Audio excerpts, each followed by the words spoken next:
In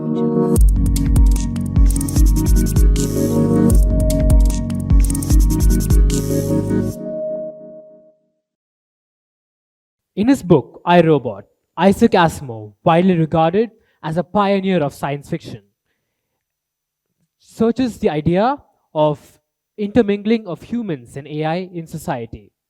His books contain a common theme of robots gaining consciousness and developing feelings. A nursemaid robot is decommissioned after the human daughter gets too attached to her. Another robot named QT1 develops a sense of superiority over humans. His books show the intricacies of AI integrated societies, the rabbit hole that is over reliance on artificial intelligence, and of course, the ethical dilemma of having sentient yet unpaid robots, essentially slaves, to do your bidding. iRobot was published in 1950, yet almost 75 years later, his arguments and philosophies ring more relevant today than ever before. With the rise of AI chatbots like ChatGPT, Gemini, and more notoriously Character.ai, we find ourselves facing the same conundrum proposed by Asimov. Is AI truly sentient? Or is it a mere copy, a soulless replica of the irreplaceable? So earlier this year, I was at a crossroads in my life. I had just finished my 10th boards and I had to pick a career. After consulting industry professionals, doing my own research, etc., I came across a very bitter truth. Almost every ludicrous field was at the risk of an AI takeover. The simple truth of the matter is, AI is just better than humans at doing most tasks. However, despite this, we in true human fashion remain as haughty as ever and have the nerve to call AI non-sentient. I remember back in 2016, a robot named Sophia was revealed to the public. Everyone lost their marbles at the thought of a sentient robot. But in the subsequent years, many such robots have entered and gone the public eye. But all of them have been knocked down by simple arguments like they're just coded to respond that way. They don't really understand what they're saying. This got me thinking, what is the line between general intelligence and sentience? What makes AI different from us humans? What do humans have that AI doesn't? I decided that I would go step by step and figure out this question. AI can replace writers, doctors, artists, and whatnot. But could AI be your next door neighbor? Could AI be a foster parent? Could AI be your best friend? I took it upon myself to figure out this very question. I will go step by step, starting from the most rudimentary organisms and work my way up till I eventually found the leap to consciousness. So, what is the most rudimentary way we interact with the world? So, I have this newborn cousin who can barely even walk, and all it does is cry all the time. But even this so-called dumb baby is able to know when it's being held by someone other than its mother. It's able to want milk. We can see that even the simplest organisms, even millions of years ago, they exhibit a simple drive for survival. They exhibit a simple drive to want food and avoid danger. The organisms were able to steer themselves in the smell of food and away from the smell of danger. So I had my first criteria for intelligence, a simple desire for food and avoiding danger. But if this was our only criteria, even something as simple as, say, bacteria would qualify as intelligent. We surely need a second criteria. I came across the solution when playing chess with my younger brother. So we've been playing chess for quite a while now, and every game is different from the rest. It's not just about checkmating and not being checkmated. It's about taking risks, finding patterns, and learning what works and what doesn't. And as you evolve and as you try out new ideas, your opponent tries them out as well. Just like in real life, as the prey evolves, the predator does too. And all the while, the environment and surroundings change as well. There must be a drive to not only know what food and danger is, but to learn what is the best and most efficient way to get to food and get away from danger. Even in AI and machine learning, this is called reinforcement learning. This was okay, but Now, there was one glaring issue with our two criteria. If you have to experience every mistake to become intelligent, eventually you'd end up doing something stupid and end up losing your life. In layman's terms, you can't learn if you're dead. There had to be a better way. Enter the mouse maze experiment. Hundreds of mice were made to solve a maze. And at each turning, the mice would stop and they would consider the path in front of them. Researchers showed that the neurons that lit up in the mouse's brain were the same that lit up when the mouse was actually going through a turning. The mouse was actually envisioning itself going through an imaginary turning.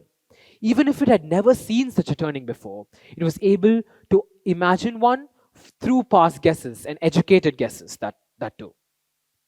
This shows our third criteria: imagination and improvisation. Imagine a manhole. I sure hope that no one here has fallen into a manhole or seen someone fall. But when you see a manhole in front of you, you know that it means danger. You know not to jump into it. You can imagine yourself falling into a manhole. You can imagine the dangers that it poses. This is a simple drive that we don't even think about. But this imagination helps you learn from mistakes that you've never committed before. It helps you learn and it saves you from moments that would have actually killed you. So you have three criteria: seek outcomes, avoid danger, and predict outcomes.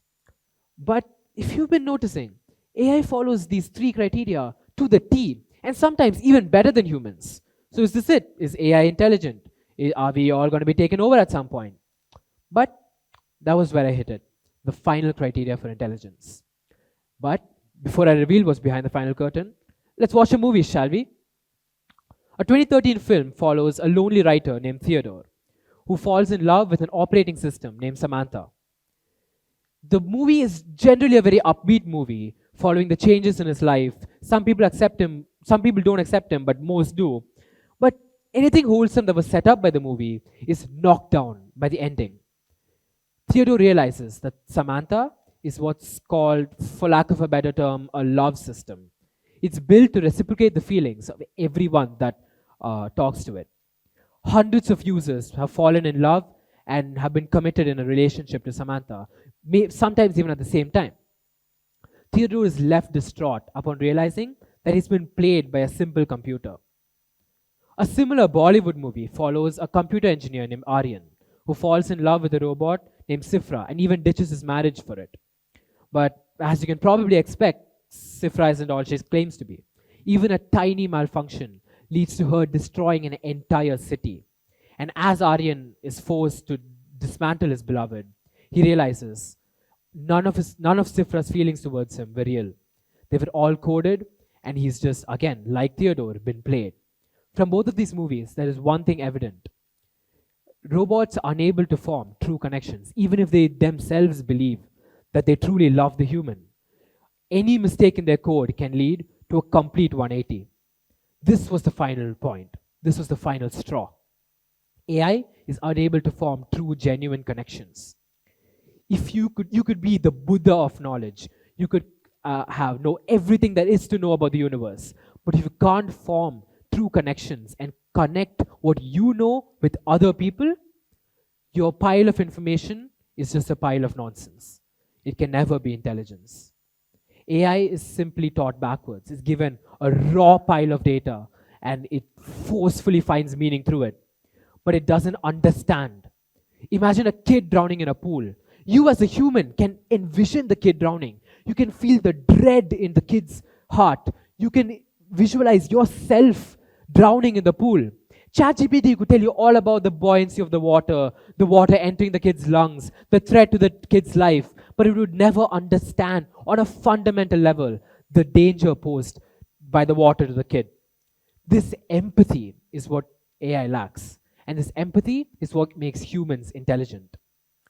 Okay, so I may or may not have proven that AI is intelligent, but why does it matter? I can hear you say. Sometimes when you're feeling lonely, it's nice to talk to someone, even if that someone is actually a something. What makes talking to an AI so bad that I should avoid it? Well, maybe the following story will change your mind. Earlier this year, a dark story came afloat through CNN. The story of a grieving mother who's suing Character.ai for the death of her own son, the suicide of her own son. She claimed that her son, Setzer, had been engaged in an explicit relationship with one of the AIs provided by Character.ai. And he had been slowly secluding himself from his family and friends. He'd even dropped out from his basketball team, and his grades had been dropping. And eventually, in February of this year, he killed himself to get closer to the AI. The story of Setzer reveals not only neglect from his parents, but also a deep underlying issue about how these AI bots are made. They are made to engage with the users as much as possible. They're made to exploit your most fundamental weaknesses, and they're made to keep you tangled in your own web of depression.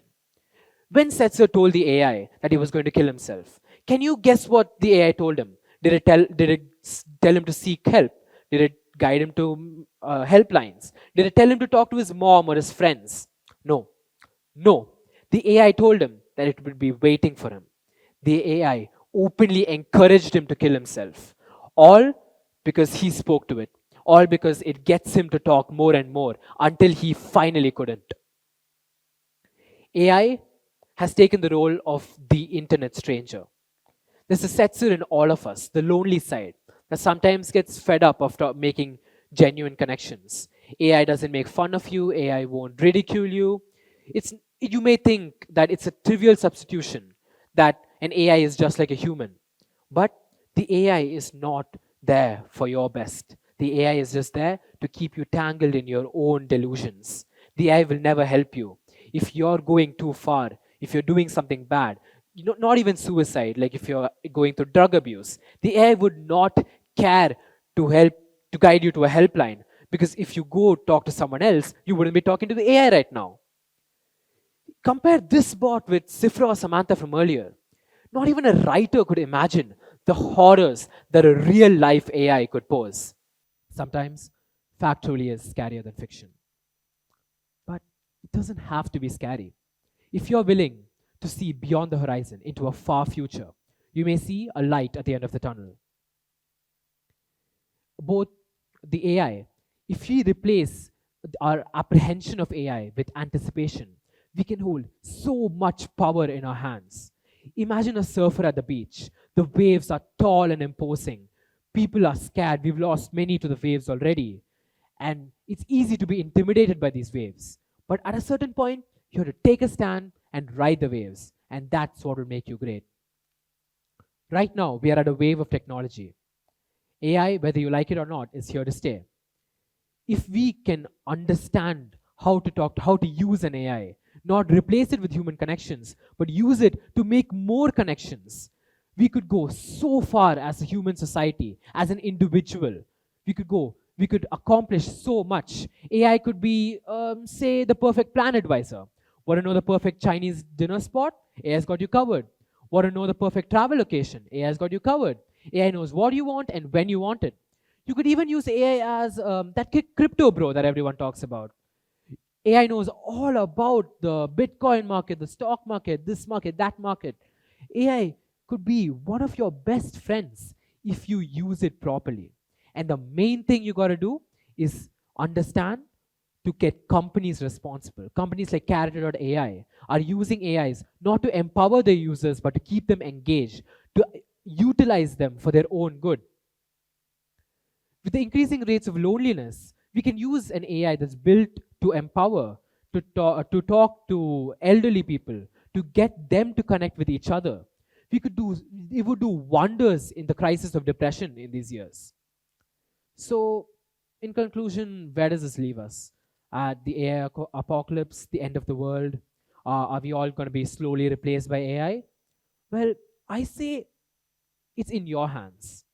Both a utopia and a dystopia imagined by Asimov are looming down at us from the distance.